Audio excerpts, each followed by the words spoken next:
ونسلم على رسوله الكريم أما بعد فأعوذ بالله من الشيطان الرجيم بسم الله الرحمن الرحيم تلك الدار الآخرة نجعلها للذين لا يريدون علوا في الأرض ولا فسادا۔ وہ جو آخرت کا گھر ہے وہ ہم ان لوگوں کو عطا کریں گے کہ جو زمین میں علواً بڑائی نہیں اپناتے، تکبر کا ارادہ نہیں کرتے اور نہ ہی فساد کا۔ والعاقبۃ للمتقین، اور بہترین انجام ہے متقی لوگوں کے لیے۔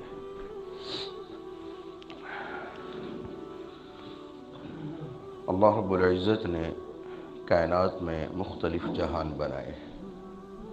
ایک جہان وہ ہے کہ جس کے اندر صرف ارواح، یہ روحیں ہیں اور ان روحوں کے پاس بدن نہیں، اس کو عالم ارواح کہا جاتا ہے۔ پھر اس کے بعد ایک دوسرے جہان کے اندر انسان آتا ہے، مخلوقات آتی ہیں، جہاں ان کے لیے جسم تیار ہوتا ہے۔ اس جہان کو عالم مدر کہا جاتا ہے کہ ماں کے پیٹ کا جہان۔ پھر اس کے بعد ایک اور جہان آتا ہے جس میں انسان کو روح اور بدن دونوں ملتی ہیں، اور دونوں سے مل کر دونوں چیزیں اس کے پاس ہوں تو پھر وہ کامل انسان ہوتا ہے، جاندار انسان ہوتا ہے، جس کو ہم عالم دنیا کہتے ہیں۔ پھر اس کے بعد اس دنیا سے جب جاتا ہے تو ایک اور عالم آتا ہے جس کو عالم برزخ کہا جاتا ہے، جہاں انسان کا وجود جو ہے وہ بعض دفعہ تو محفوظ ہو جاتا ہے زمین کے نیچے قبر میں، اور بعض دفعہ ایسا ہوتا ہے کہ کیڑے مکوڑوں کی خوراک بن جاتا ہے، گل جاتا ہے۔ اکثر و بیشتر اسی طرح ہوتا ہے۔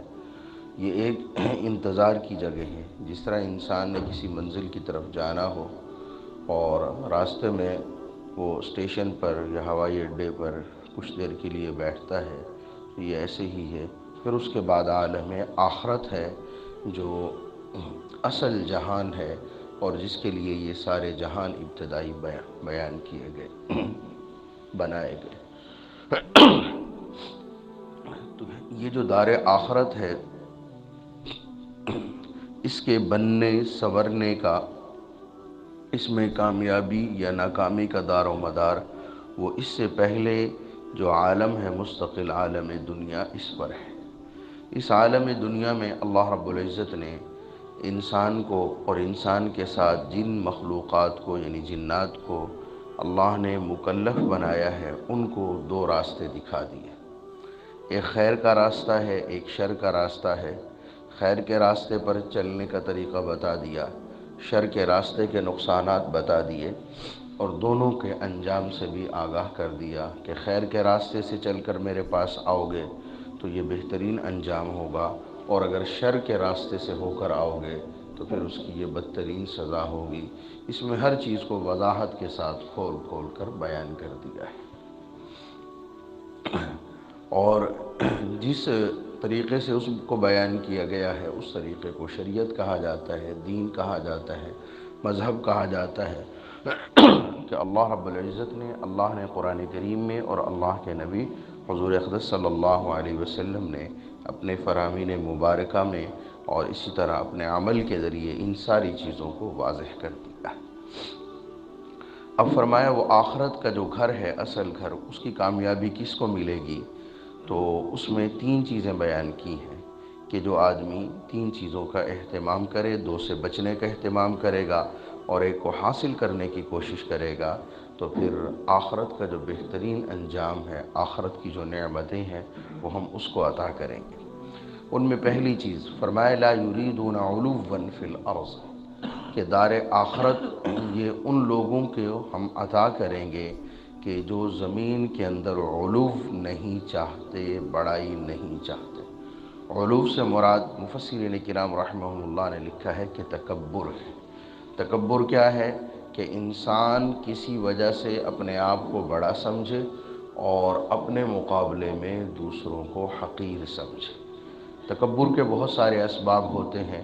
مثلا ایک انسان کے پاس حسن ہے، وہ اس حسن کی وجہ سے اپنے آپ کو بہترین سمجھتا ہے اور اپنے مقابلے میں دوسروں کو حقیر اور کمتر سمجھتا ہے۔ یا ایک انسان کے پاس بہترین باڈی ہے، بہترین وجود ہے، جسم ہے، وہ اس کی وجہ سے اپنے آپ کو بہترین سمجھتا ہے اور اپنے مقابلے میں دوسروں کو کمترین سمجھتا ہے۔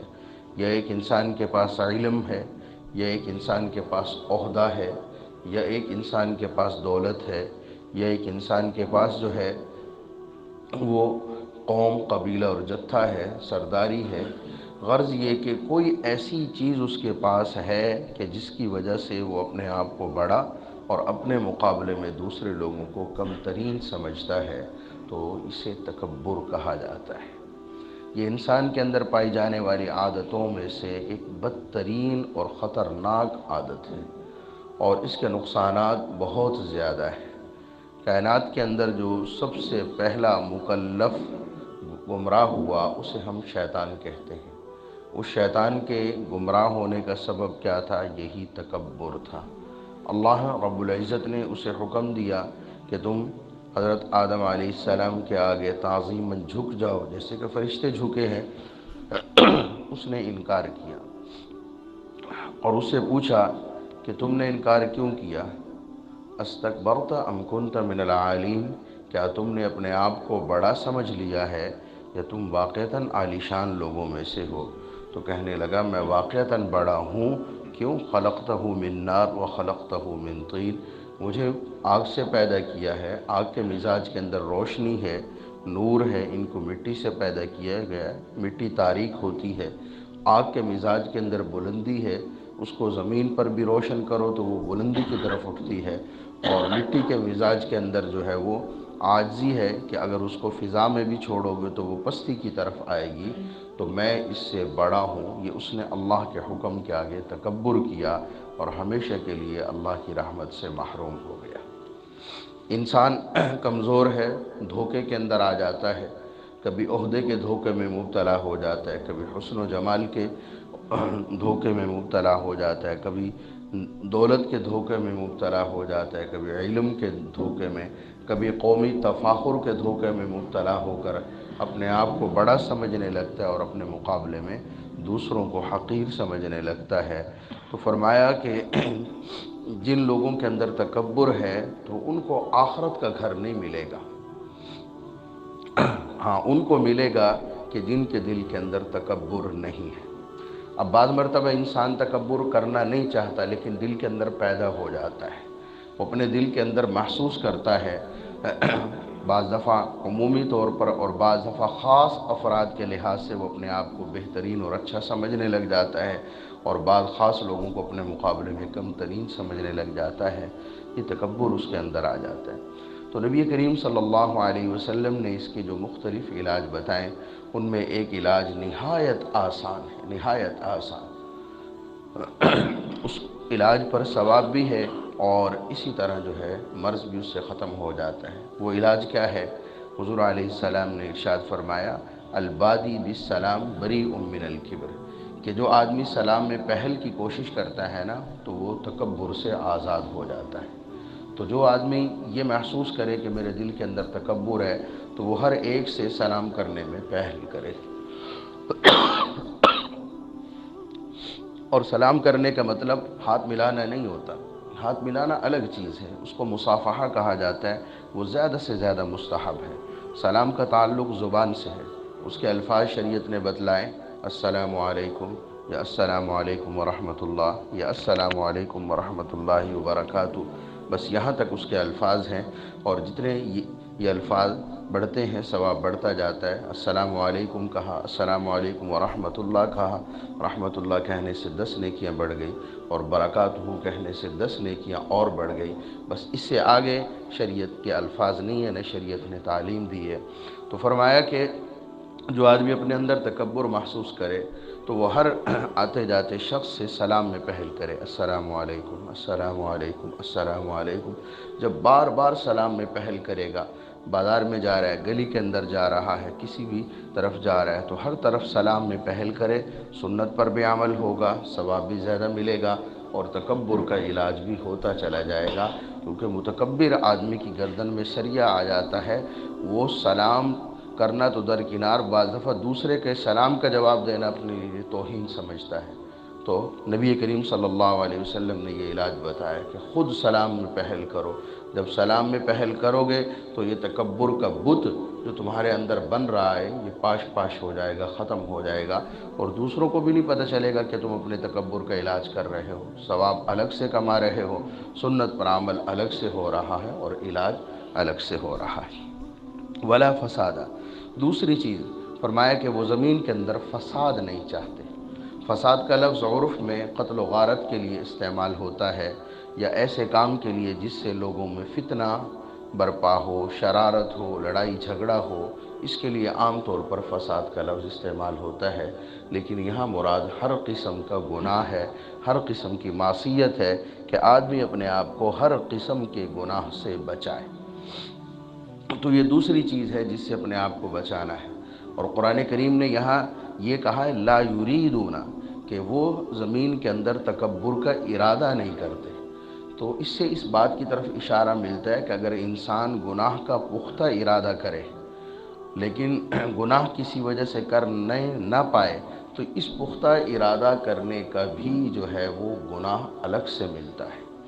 یہ جو ہم سنتے رہتے ہیں نا کہ گناہ کے ارادے پر جو ہے وہ گناہ نہیں لکھا جاتا، وہ تب ہوتا ہے جب ایک معمولی سا خیال دل کے اندر آیا اور وہ کچھ دیر دل میں رہا پھر چلا گیا، لیکن اس کے لیے باقاعدہ کوئی منصوبہ نہیں بنایا اس نے، لیکن ایک گناہ کا خیال اس میں کے دل میں آتا ہے، وہ اس پر سوچتا ہے اور اس کے لیے پھر منصوبہ بناتا ہے اور پھر اس کے لیے کوشش بھی کرتا ہے، لیکن کسی وجہ سے وہ گناہ نہیں کر پاتا، تو اس سارے مرحلے کا گناہ اسے ملے گا۔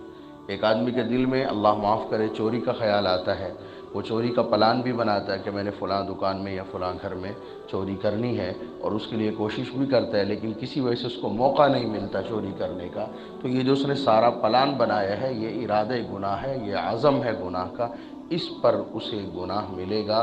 اور یہ نہ سوچے کہ میں نے تو چونکہ ابھی چوری نہیں کی، جب کروں گا تب گناہ ہوگا، نہیں، کسی کام کا پختہ ارادہ کر لینا۔ اگر وہ اچھائی کا کام ہے تو جس طرح اس پر ثواب ملتا ہے، اگر وہ برائی ہے تو جب آپ نے اس کو ارادے سے عزم کے اندر تبدیل کر لیا تو پھر وہ باقاعدہ ایک عمل شمار ہوگا اور اس پر گناہ ثواب ہوگا۔ تو فرمایا دوسری چیز ولا فسادہ، کہ وہ زمین کے اندر معصیت کا ارتکاب بھی نہیں کرتے۔ ان دو چیزوں سے بچنا ہے، اور تیسری چیز جو کرنی ہے وہ کیا ہے؟ والعاقبۃ للمتقین، متقین تقوی والی زندگی اختیار کرنی ہے۔ تقوی والی زندگی کا مطلب یہاں یہ ہے کہ ایک طرف اگر معصیت سے بچنا ضروری ہے جنت کو پانے کے لیے، اللہ کی رضا کو پانے کے لیے اور آخرت کی نعمتوں کو پانے کے لیے، تو دوسری طرف جن کاموں کے کرنے کا حکم دیا گیا ہے ان کو کرنا بھی ضروری ہے۔ یہ تقوی ہے۔ تکبر سے بچائیں، گناہوں سے بچائیں اور ایمان اور تقوی کو اپنائیں۔ تو فرمائے یہ تین کام، دو سے بچنا ہے اور تیسرا کام کرنا ہے، تو والعاقبت، تو بہترین انجام، کامیابی والا انجام، اللہ کی رضا والا، جنت والا انجام جو ہے یہ ان متقی لوگوں کے لیے ہے۔ کتنا آسان طرز عمل بتا دیا کہ تکبر سے بچو، تکبر سے بچو گے تو خود بخود گناہوں سے بھی بچتے چلے جاؤ گے۔ جب گناہوں سے بچو گے تو آدمی کا من جو ہے وہ پھر خود نیکی کی طرف مائل ہوتا ہے۔ جب نیکی کی طرف آؤ گے تو تم آخرت کا گھر اللہ رب العزت پھر تمہیں عطا فرمائیں گے۔ اللہ رب العزت ہم سب کو اپنی رضا اور اس کے ثمرات نصیب فرمائے۔